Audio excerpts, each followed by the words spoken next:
Hi, welcome to my DX8 video. I've decided to do this in one video instead of, I think there's 18 segments. The numbers to the right indicate what time each segment starts, so you can jump to wherever you want to go.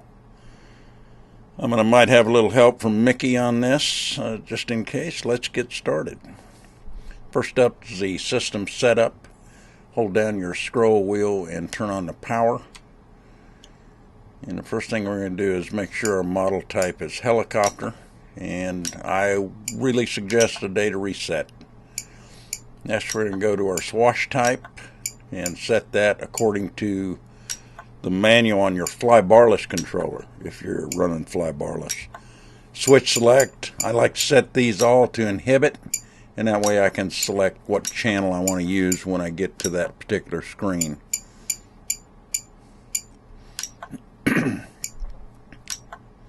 Be sure you set hold to hold, or whatever switch you want to use to activate throttle hold.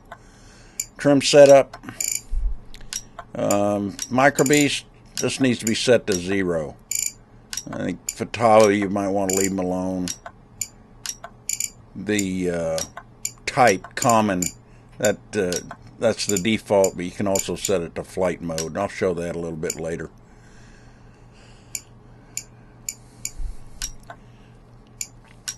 I set my frame rate to 11 milliseconds DSMX. You can set it to DSM2. The 3GX is DSM2 only, although they're promising a firmware update that'll update that to DSMX. I can't wait for that. It needs it. Let's get into the gyro setup. So I'm going to set this gyro to the flight mode switch, so I'll have a different gain in each flight mode.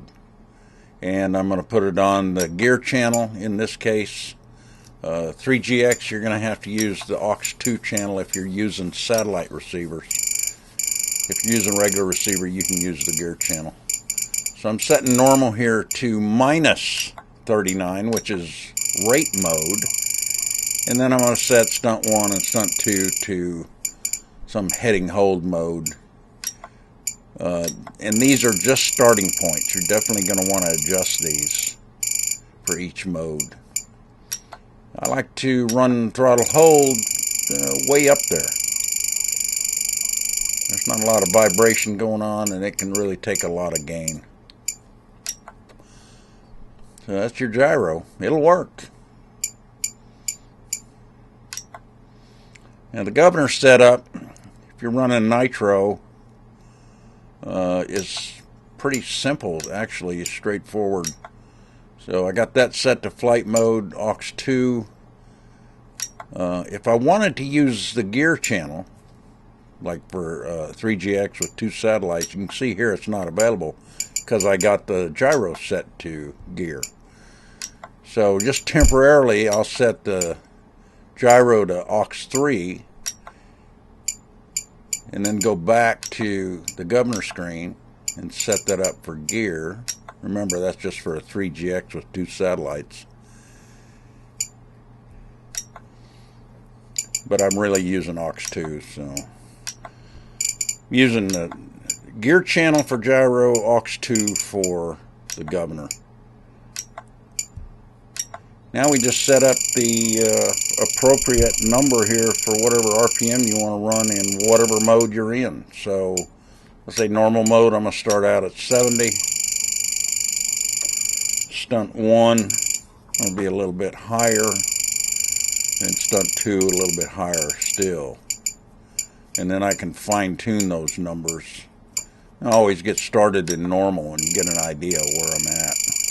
And then I'll tweak these stunt 1, stunt 2 numbers as I go. And then of course heading hold is always 0.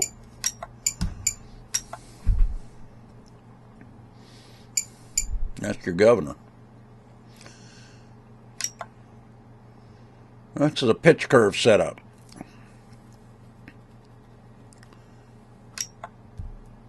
I always set up the hold pitch curve first. Just makes it easier to navigate around the screen. So what I'm going to do is set the low point here at 30. And the second point I'm going to set at 40, and then the center stick will be at 50. And that's the only changes I'm going to make on that screen in throttle hold. Idle up 2, I'm just going to leave that at full pitch range. Idle up 1, I'm reducing it by 20 points. I'm going to put the low at 10, the high at 90, with 20 points in between each. And that'll flatten that curve out just a little bit. Now my normal pitch curve is going to match my throttle hold pitch curve on the bottom half. That way when I hit hold I won't see any jump. But on the top half I'm going to reduce the pitch by 10 points. So I'm going to make the top 90 and the fourth point 70. This is just a nice setup for pitch. I'm getting into the throttle curve for a Nitro machine.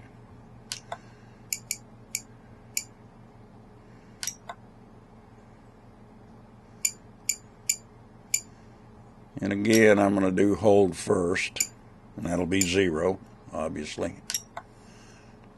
And idle up 2, I'm going to set the low point at 100.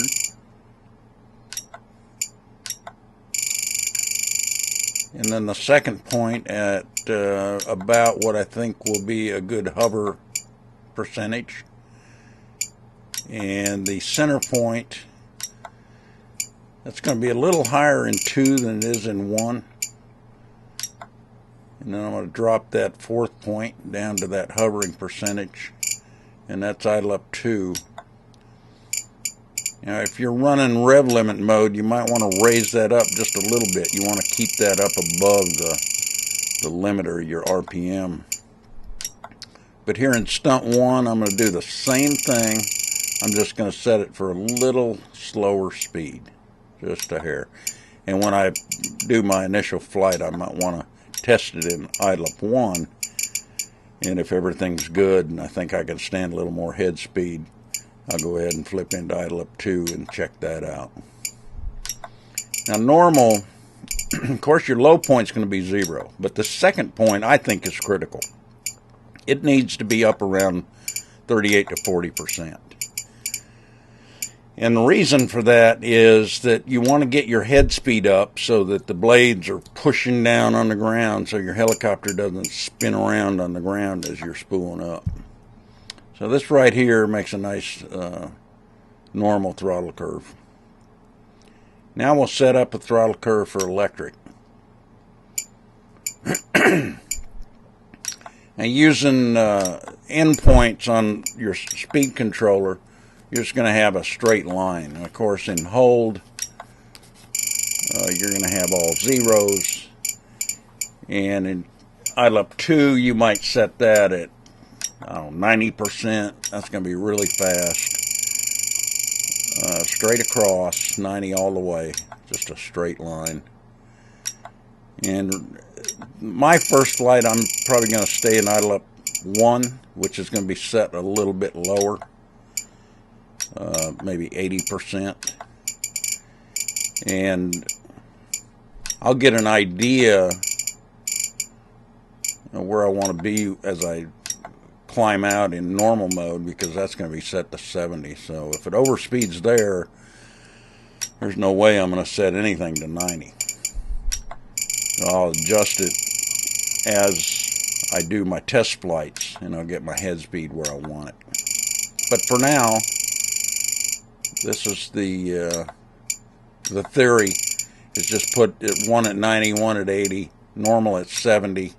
Fly it normal. If everything's good, flip it into idle up. If that feels good, flip it into idle up 2. And if it overspeeds a little bit, just go ahead and bring it down. Or if you want more speed, you can take it up. Now here the normal curve, the second point, again, is going to be about 37%, which is going to give you a real fast spool up if you're not using slow start, which I don't. I use airplane mode. So I got to be real careful when I'm spooling up, but generally it's no problem at all.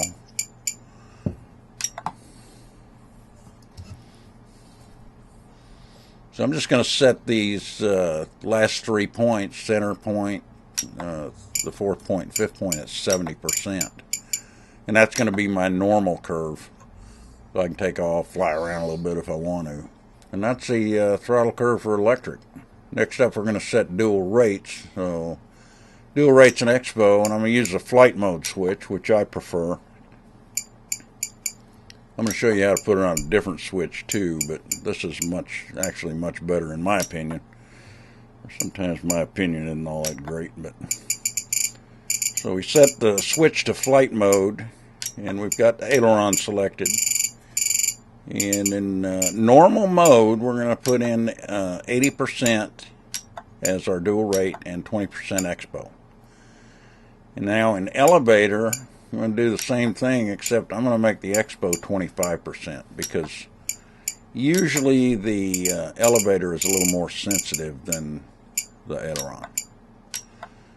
So here we're on the elevator, normal mode, dual rate 80%, Expo 25%, and we're on using the flight mode switch.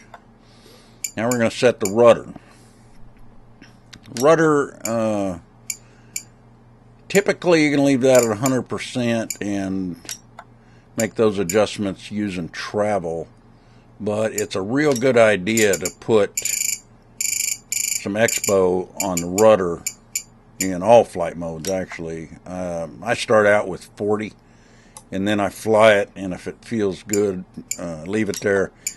If it's too slow, I'll back that off a little bit, or if it's too fast, I'll increase it. I know Curtis Youngblood back in the old days, he was running 80% Expo on some of his gyros, so not unusual to run a fairly high number. But you want to tweak this. So as test flying in each mode, you want to just kind of tweak a little bit. But this is where you do it.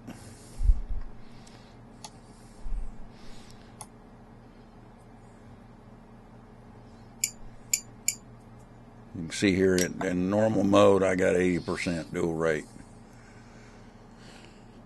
So now we'll talk about dual rates using a different switch. It's the same concept, except instead of the flight mode switch, we're going to use the aileron dual rate switch. And when you change the channel to elevator, it'll say elevator dual rate. Well, you can change that to aileron dual rate. That way your dual rates are both on the same switch. And you can set the rudder channel to rudder dual rate if you want to. But I guess the thing to remember is whatever position that switch is in, that's what you're adjusting. So we got the same setup. Now we could change to elevator, do the same thing, select aileron dual rate using one switch. So Swash Mix isn't going to be available unless you chose the 3-servo 120 degrees. The Fmode 750 doesn't use Swash Mix. The Microbeast doesn't use it, but the 3GX does. So this is where you can set your pitch range. In other words, if you got too much pitch travel, you would cut this down. If you don't have enough, you could boost it up. This is also where you set your swash plate throw. So if you increase the aileron to 65%, you're going to have more throw on the aileron than you did at 60%. You okay, Mickey? Yeah, I'm okay. I just got a little cheese dust in my nose. I'm going to have Mickey do this one. Oh, thanks, Ron. The monitor is, man, that's the greatest thing since sliced cheese. Normal mode. You can look at this thing and see what each channel's doing. And, you know, we get a lot of calls from people that say their gyro's not changing gains. All they got to do is look at the monitor and look at the gyro channel when they flip the switch. If it doesn't move, the gyro's not changing gain. So, and you can see what everything's doing. And we'll get into that in the mixing section. But the monitor is my best friend. Your best friend, Mickey? Yeah, my best friend. All right, let's talk about throttle cut for Nitro machines. So when you're setting up your throttle, if you do it the way that I suggest on my website, you've got your trim all the way down. And of course, when you're actually using this radio, you don't want to have the trim all the way down. You want to have it in the center, and you want to leave it there because that's where it idles. So you start it with the trim in the center, you fly it with the trim in the center, but when it's time to shut off the engine, you can push this trainer switch. I've got it on trainer because it's momentary, and the engine will die. And that's what the throttle cut's for. All right, let's talk about setting the timer. Now, personally, I don't like this timer. If you set the tone to vibrate, it'll scare the snot out of you. You can set it to whatever time you want. You use the throttle stick to start the timer. I'm not sure. I haven't got this set up to my satisfaction yet because when I come down on the throttle all the way, I want the timer to stop. And then when I go back up on the throttle, I want it to start again. But this starts it, but it doesn't stop it. Well, it stops it, but if I hit throttle hold, it's not really the throttle channel.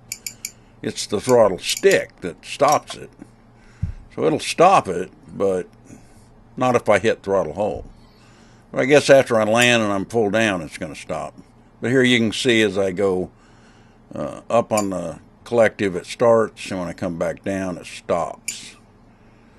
So it's not perfect. It's not too bad. I mean, it's okay. I like it. Kinda. Better than nothing. And let's talk about mixing, because mixing can be a bear. But actually it's pretty simple. So they've got some built-in mixes. And aileron to throttle, you might want to use that. So when you give it a lot of aileron, it'll boost the throttle and your head speed won't die. And if you're not running a governor, that comes in pretty handy. So you'd want to increase the throttle whether you're going left or right. And let's go look and see what that does on the monitor. I'm using the monitor because it's easier to see. So if I give aileron, oh, wait a minute, the throttle's not doing anything. And why is that? Well, because I didn't tell it what mode I wanted the mix to be active in. This is a really neat feature. So you could make it active in normal, not active in 1, active in 2. You could even make it active in hold. So if you wanted to practice some aerobatic stuff in throttle hold, you could get a little throttle boost. I know one fairly well-known pilot that used to do that. We kind of thought that was cheating. So now you can see when I give it aileron, the throttle moves in normal and idle up 2, but not in stunt 1 or hold. And you can see that on the monitor.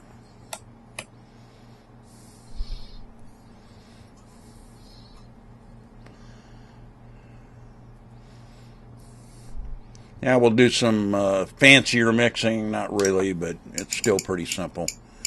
But this example is just an example. I'm not suggesting you try this, although if you do, it could be spectacular. So what we're going to do is mix the rudder to the gyro.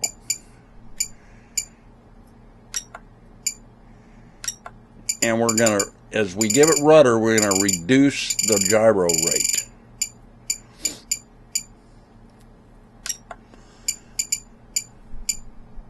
We'll make that active in idle up 2, stunt 2. Let's go look at it in the monitor and see what it looks like. So as I give it rudder, see the gyro come down? Oh, wait a minute. I'm giving it left rudder and nothing's happening. Yeah, you're right. I need to go back and do the other side.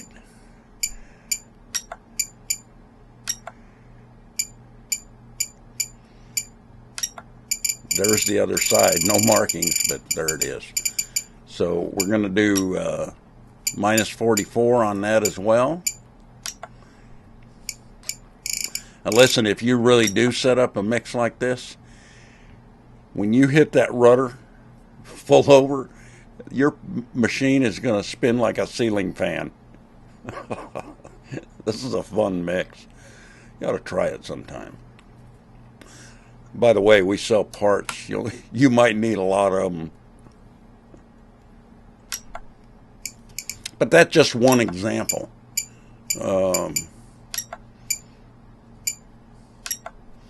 Mixing is so handy. You can mix, channels to themselves and change the rate in different modes. It's just really a fun thing to play around with. And you set it to anything. Here I'm inhibiting this. Certainly wouldn't really want to do that. And I'm going back and checking it. So when I move that rudder, nothing happens to the gyro.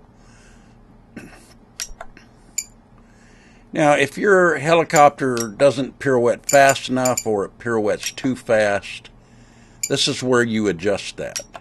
And most heading hold gyros use this. So on the travel for the rudder, you can increase it or you can decrease it. Now, this radio is kind of cool because you can do both of them at the same time, or you can move the rudder stick and adjust them independently. And as soon as you bring it back to center and click, it'll go back to adjusting both of them. That I like. But a lot of JR radios have that.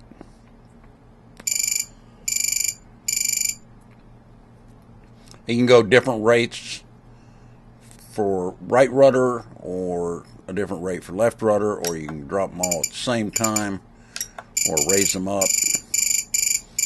It's all in the test flight and how it feels to you, not somebody else. I'm going to reset this to 100.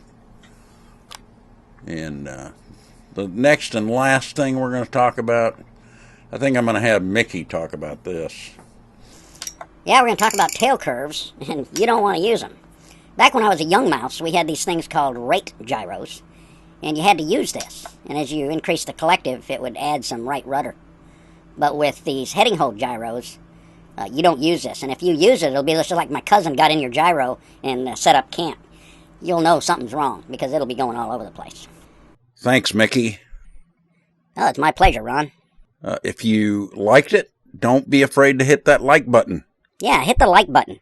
Mickey likes it when you hit the like button. Every time you hit the like button, I get a piece of cheese.